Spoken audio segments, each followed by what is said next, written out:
आज का बाजार में। मैं हूं आपके साथ पूजा त्रिपाठी और आप देख रहे हैं ईटी नाउ स्वदेश। और इस शो में हम आपको आगे बताएंगे अगले आधे घंटे कि आज दिन भर बाजार में किस तरह का कारोबार देखने को मिला, साथ ही साथ कौन से सेक्टर्स में एक्शन था, कौन कौन सी अहम खबरें आई दिन के दौरान, ये हम आपके सामने रखेंगे। और साथ ही ये भी बताएंगे कि आज दिग्गज मार्केट और इन्वेस्टर्स का क्या कहना था बाजार पर।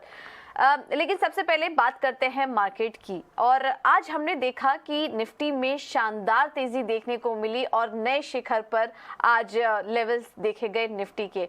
अगर निफ्टी में तेजी की बात करें तो लगातार 5 दिन से तेजी दिख रही है और इसमें योगदान दिया रिलायंस और आईसीआईसीआई बैंक जैसे शेयरों ने, जिसकी वजह से हमने देखा कि रिकॉर्ड स्तर आज निफ्टी ने छुए। और आज की जो क्लोजिंग थी वो भी एक रिकॉर्ड क्लोजिंग देखने को मिली, 18,500 के ऊपर बंद हुआ आज निफ्टी।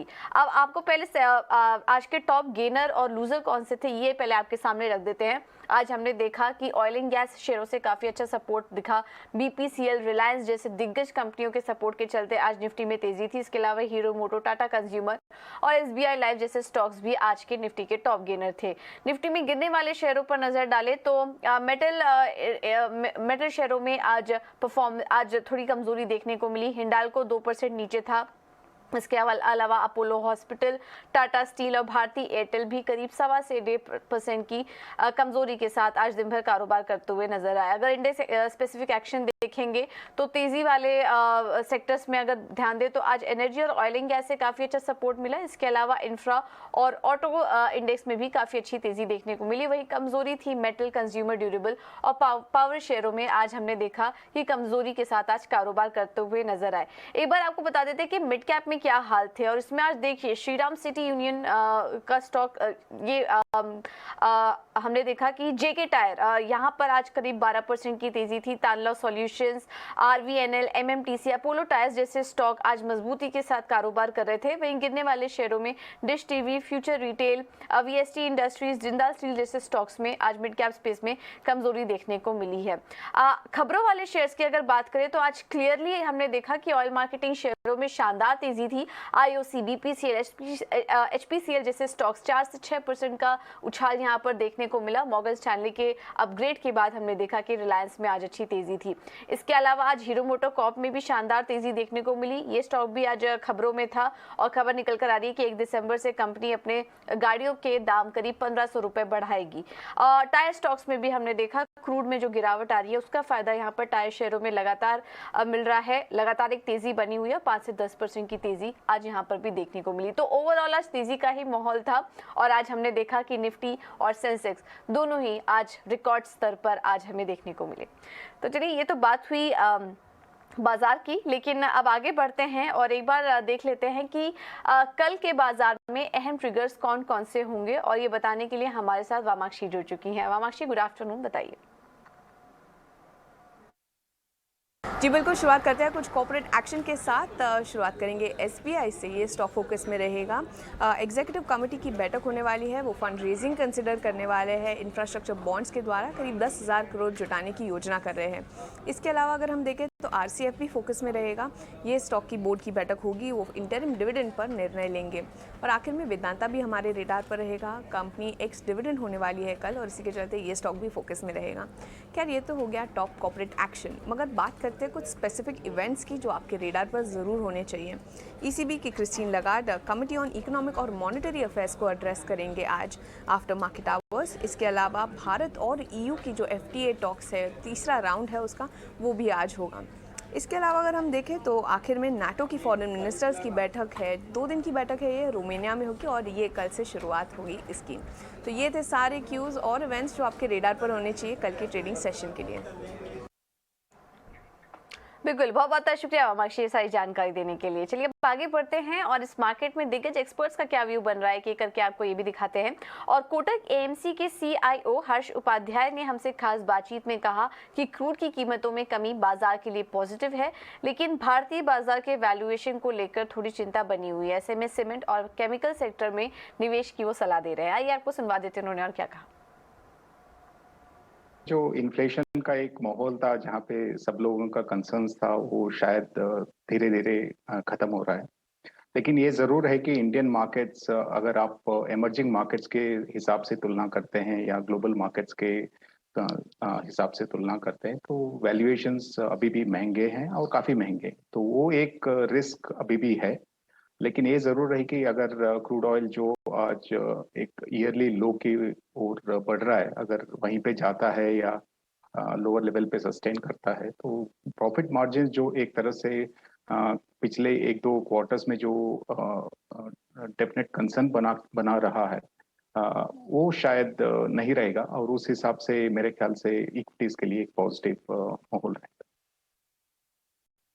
हमारा अभी का जो एक्सपोजर है ऑयल एंड गैस सेक्टर में, वो अंडरवेट एक्सपोजर है। हमें लगता है कि काफी सारे अलग सेक्टर्स है जहाँ पे क्रूड ऑयल नीचे आने से प्रॉफिटेबिलिटी मार्जिन्स और बेटर हो सकता है, और ऑन अ रिलेटिव बेसिस हमें लगता है कि काफी जो मैन्युफैक्चरिंग सेगमेंट्स हैं, आप देख लीजिए सीमेंट हो गया या केमिकल्स हो गया, या जहाँ पे भी क्रूड डिरेवेटिव्स का इनपुट्स रहते हैं, तो वो सब सेक्टर्स में काफी बेनिफिट हो सकता है अगर क्रूड नीचे आने से।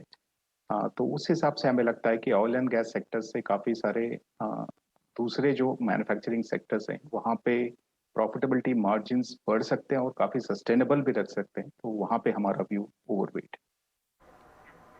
ऑलराइट, तो ये थे हर्ष उपाध्याय बाजार पर अपनी राय देते हुए। लेकिन चलिए अब कुछ दिग्गज कॉर्पोरेट के व्यू भी आपको सुनवा देते हैं, और एसबीआई चेयरमैन दिनेश खरा से हमारे मैनेजिंग एडिटर निकुंज डालमिया ने खास बातचीत की। आइए सुन लेते हैं कि उन्होंने क्रेडिट ग्रोथ और बिजनेस आउटलुक पर क्या कहा।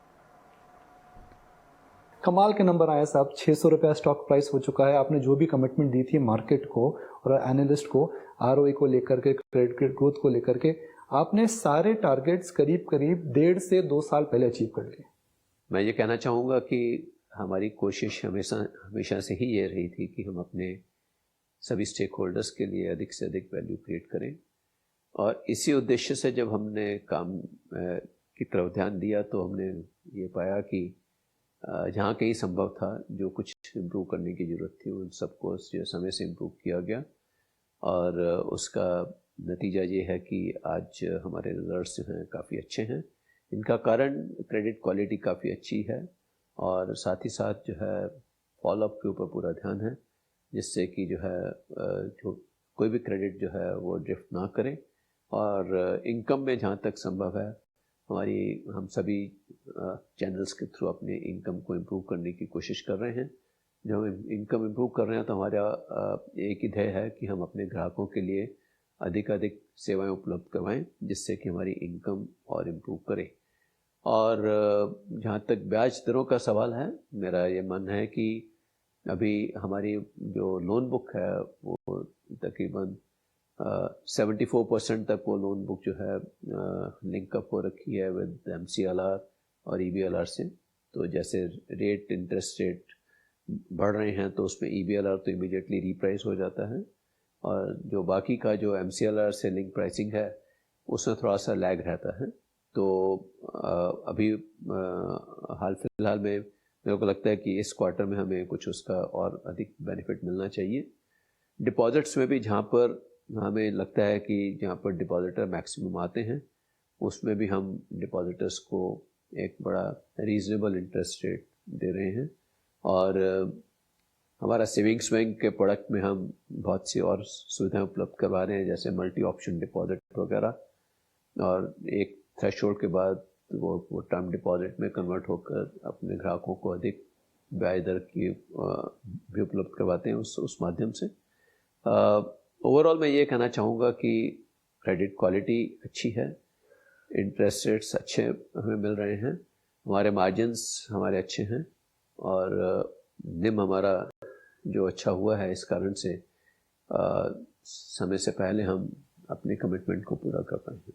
तो अब क्योंकि आप जहाँ जाना चाहते थे अपने लक्ष्य पर पहुँच गए हैं, तो अब नया लक्ष्य क्या है आपके लिए? अभी तो सबसे पहले तो ये कि ये सस्टेनेबल रहे। ये सस्टेनेबल जब एक बार हो जाएगा तो फिर उसके बाद नया लक्ष्य भी हम तय करेंगे बैंक के लिए। तो ये थे एसबीआई के चेयरमैन दिनेश खरा हमारे साथ एक्सक्लूसिव बातचीत करते हुए। चलिए फिलहाल इस बुलेटिन में इतना ही, मुझे दीजिए इजाजत। और लेकिन आप बने रहिए हमारे साथ, खबरों का सिलसिला आगे भी जारी रहेगा। लेकिन